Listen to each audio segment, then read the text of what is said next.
Chapter 94. From the sealed kiln, one supreme shall emerge. Lang Ying's head had dropped to the side as he'd lost consciousness.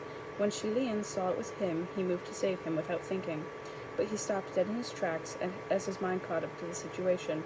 There was no one besides White No-Face here, so why would Lang Ying suddenly appear? Seeing that pure holy statue of the god-pleasing crown prince had been corrupted by dripping blood, Hua Cheng was obviously furious. His dark expression radiated rage, and the scimitar Iming exuded a chilling aura. "Get the hell down," he said. With that, Lang Ying's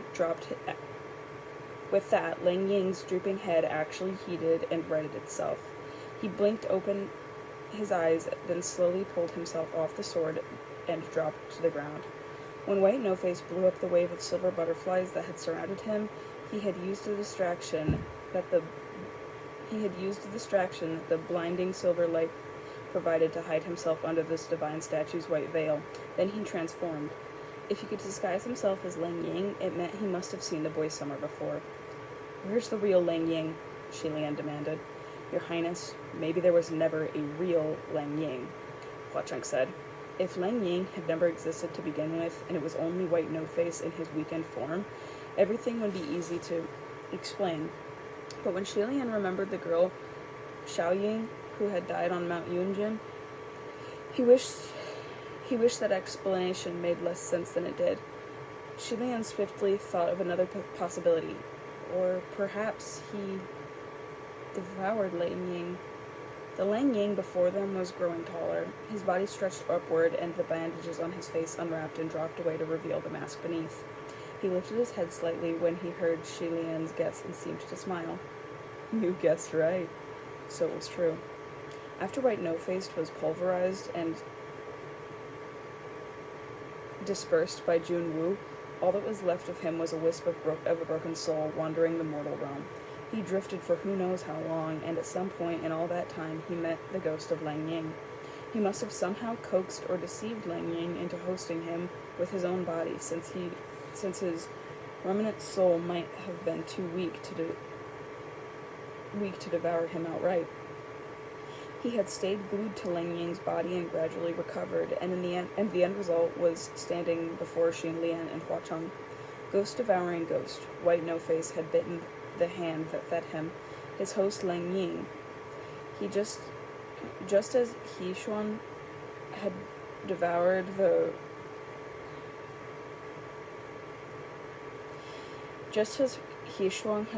the Reverend of Empty Words, Lang Ying had become White No-Face's slave. It only took a few moments for Lang Ying to completely transform into White No-Face. Hua Cheng eyed him. Why would Lang Ying agree to lend you his spiritual body? A request like that would be like a stranger asking a homeowner to open their doors and allow them to live there and eat their food. Lang Ying had survived as a ghost for hundreds of years. Although he was timid and hesitant, he shouldn't have been so foolish.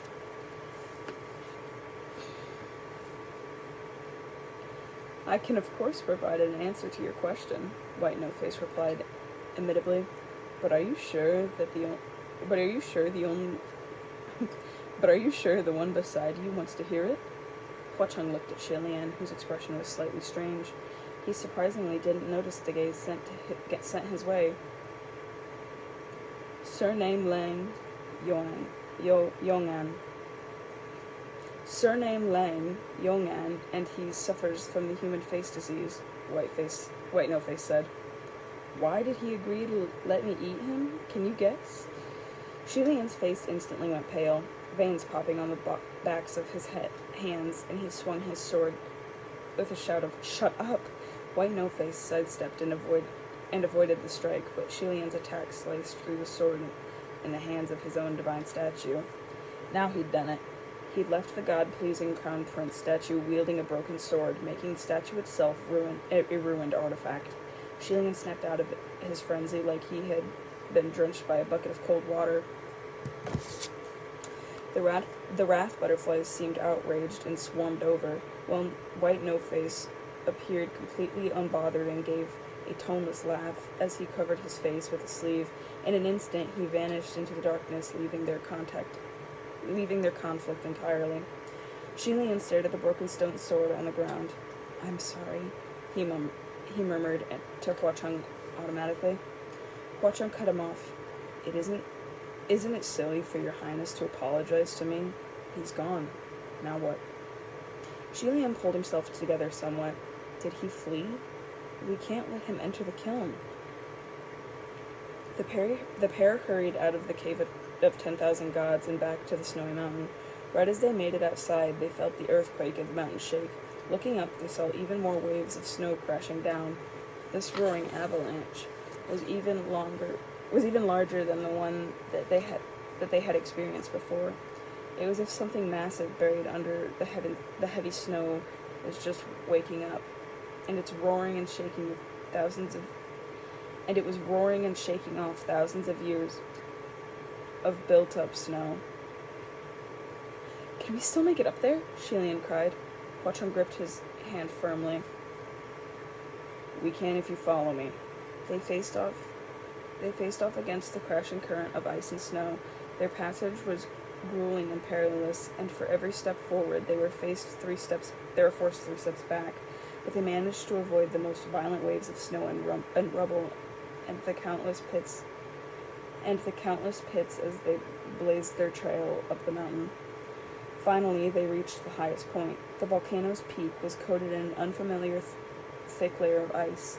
Shilian thought he'd slip if he tried going even a bit faster, but Huacheng led him by the hand and moved forward with steady, fearless steps.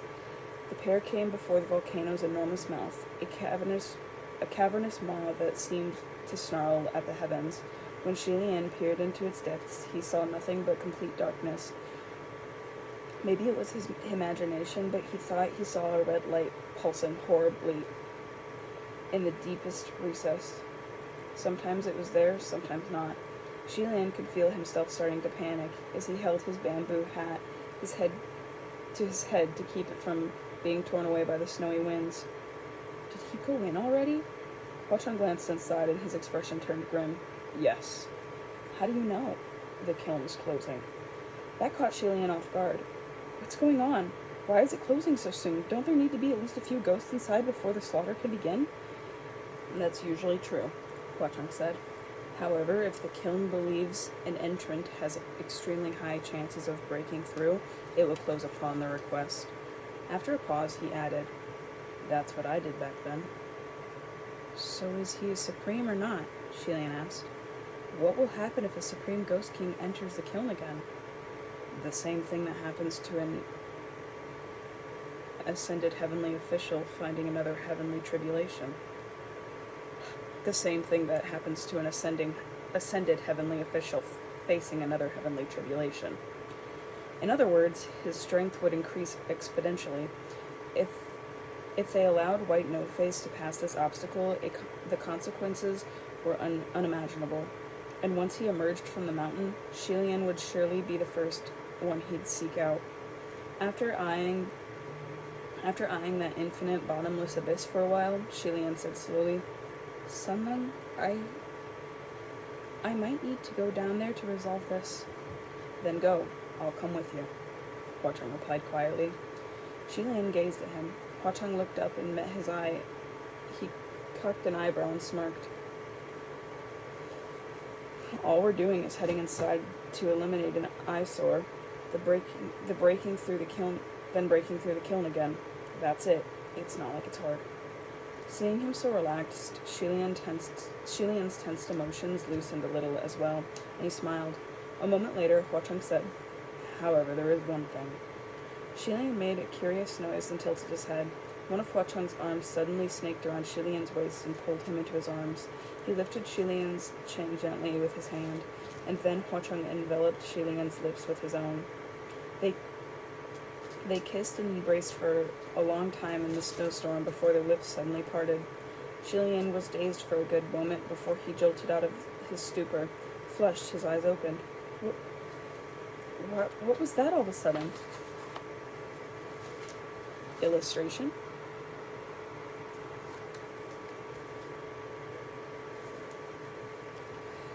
Although it wasn't the first time they've done this, they had always used grand, dignified reasons to justify their actions. Things like lending spiritual powers, transferring air, or it was simply an accident. But now that certain things had been made clear, the excuses were exposed as falsehoods, and their actions were abruptly far more significant. Shilian didn't know where to put his hands. Should he cling to Huocheng's arms or push him away? Should he press Huocheng's head down or block his face? Huocheng puffed a breath into his ear. "I'll lend your highness a bit of spiritual power in case of an emergency," he whispered. "Won't you accept it?" Shilian unconsciously gulped. "This is a bit," he stuttered. "It seems like too much. I haven't paid you back for all the times before." "It's not that much, and there's no rush," Huocheng said. "Take your time paying it back. The account will clear one day." Shilian made a few vague noises of agreement and was just about to run away when Huocheng pulled him to stop. "Your Highness, where are you going? You're running in the wrong direction," he pointed out. Only then did Shilian realize that he was running back the way they'd come. He quickly turned around, slipping on the ice. In the process, he pulled his bamboo hat down. I'm just a little cold. I thought I'd jog around a bit to warm up." He put on the bamboo hat, then pushed it off to carry it on his back, then put it on again. Finally, he grabbed Huocheng's hand and held it tight. The pair stood side by side, looking into the immense abyss below. Huocheng's voice was casual. "After this is resolved, I'll show Guga my proudest achievement in sculpture." "Okay," Shilian replied. They jumped down together. Gusts of wind whipped past the ears to Gusts of wind whisked past his ears so forcefully that it felt like waves crashing into him. But even that force couldn't separate their hands. They'd held on to each other even harder. Yet somehow, halfway down, Shilian's hand was empty. His grip hadn't slipped and Huocheng hadn't let go. The hand he'd been holding in his own had simply disappeared in an instant, leaving behind nothing but emptiness. Shilian's heart lurched, and he shouted, "Sunlung!" He was falling so quickly that his cry was left dozens of meters above his head. It sounded unreal. It was a long time before Shilian finally landed steadily on his feet. He immediately stood upright and called out again, "Sunlung!" There was no answer. The hollow echo of the name told him of the immense size of the empty space where he was standing. There was darkness all around except for above. Shilian looked up. He could see snow-white sky above his head, but it was gradually shrinking. That had to be the kiln's mouth closing. But where was Huocheng? Crackle. Whoosh. Shilian lit a palm torch, hoping to illuminate his surroundings and see what things were like down here. But the darkness was immeasurably deep, and the little flame couldn't show him anything. The firelight itself seemed to be absorbed by the indifferent dark void. Shilian hadn't controlled his powers well in his haste, and the flames erupted a little too high, nearly burning his face. He quickly tossed the fire to the ground. As it fell, the firelight just happened to illuminate the back of the faint white silhouette looming not far away. Shilian was instantly on the ground. "Who's there?" The white silhouette turned around and answered evenly, "You know who I am." Although he answered, the muscles on the man's face did not move an inch. That was only natural, as he was wearing a half-crying, half-smiling mask. "Sunlung," he blurted. Even though the sight of the face sent terror shivering through him, Shilian hadn't cried out due to fear, but due to worry. Of course, there was still no answer. The crying, smiling mask came another step closer. "You're wasting your time yelling. The kiln is sealed. It's only you and me here, no one else." Shilian automatically looked up again. Earlier, there had still been a small snowy white sliver of the sky, But that bit of light had been completely swallowed by the darkness around them, and the kiln had truly sealed itself. Shilian had never expected things to turn out like this. Trapped alone with White No Face, just the two of them, locked inside the kiln. Just the two of them. Why is it just the two of them? Shilian gripped Fengshin and pointed the sword towards him. What is going on down here? Why are you meddling again? Where is he? Where is he right now? White No Face clamped the edge of the sword between two fingers and flicked the blade with his other hand, making it ring clear and crisp. He's gone. Shilian watched this. His eyes went cold. Explain yourself clearly. What do you mean, gone? He doesn't want to follow you anymore. He left. He's dead. What do you think? White No Face said leisurely. Shilian's heart dropped at first, but that was followed by immediately a violent rage, and he struck. Stop your nonsense! White No Face once again caught the blade effortlessly. Fine. I was indeed talking nonsense, don't worry. I simply sent him outside the kiln. Even if he wants to rush back in here, it's too late now.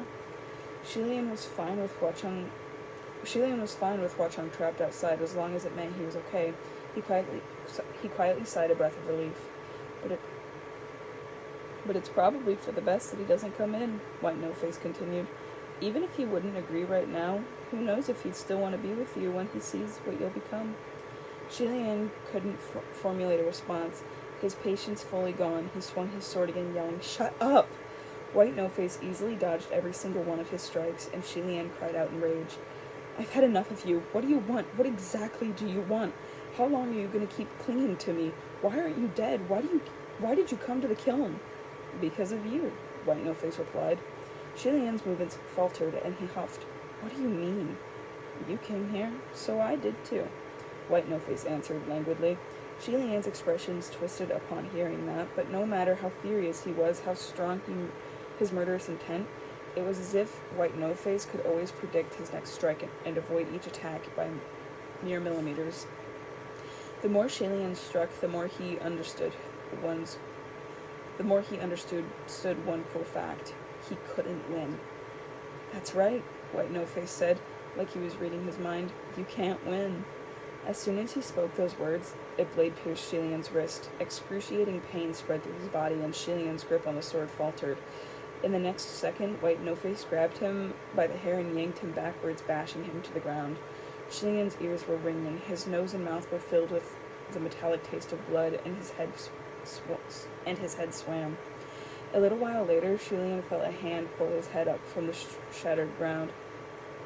A voice came from above. So sad, so pitiful. Shilian choked out a mouthful of blood. Every time I meet your highness, you always look like this, White No Face said. Makes one ache, makes one excited. Shilian swallowed another mouthful of blood, refusing to cough it out. Don't be too smug, he croaked. I might not be able to win against you, but someone can. Even if you can emerge from the kiln, Jun Wu will kill you again. Besides, there was still Huacheng. Yet, White No Face replied, Who says I'm the one who will emerge from the kiln? Shilian was shocked. Not him. Who else could it be? White No Face lifted Shilian's face to look him in the eyes. Your Highness, I think you might have misunderstood, he said. He said amiably, A supreme certainly will emerge from the kiln, but it won't be me. It'll be you. What did you say? Shilian stammered, shaken to the core. I'm not... He understood before even finishing his sentence. His body broke out in a cold sweat. That's right. That's exactly it, White No Face said. Congratulations, you finally understand my real objective. Isn't it the third path you love so much? Right now, the only beings inside of the kiln were the Supreme Ghost and one God.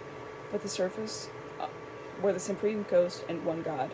On the surface, there were only two paths to take. Either White No Face would kill him and break through the kiln, or they could forget about leaving and remain trapped inside forever. But there was a third path. If Shilian killed himself, became a ghost, and defeated White No Face, then he could become a Supreme and break through the kiln. Shilian struggled to snap out of his shock. What the hell do you want? Don't even think about it. Why must you go this far? Why would you force me to become a supreme? I'm not as crazy as you. Even if you want me to kill you, we both know that I can't. And if you feign defeat, the kill might not recognize me. But White No Face replied, "Is that right? You can't defeat me? Don't be so sure." As he spoke, he extended a hand. Thanks to the nearby firelight, Shilian could see that he was holding a mask, an exact duplicate of the one White No Face wore. "Do you remember this crying, smiling mask?" White No Face asked. "It suits you well."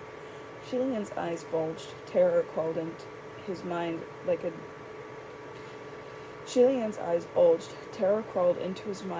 a densely packed tide of insects. "Take it away, take it away, take it away," he forced away weakly. White No Face started to laugh. "It seems your highness' memory isn't very good. So why don't you let me help you remember, He had no chance to protest. The tragically pale, crying, smiling mask melded with the infinite darkness as it was pressed heavily onto Shilian's face. And that is the end of Arc 3 and Chapter 94.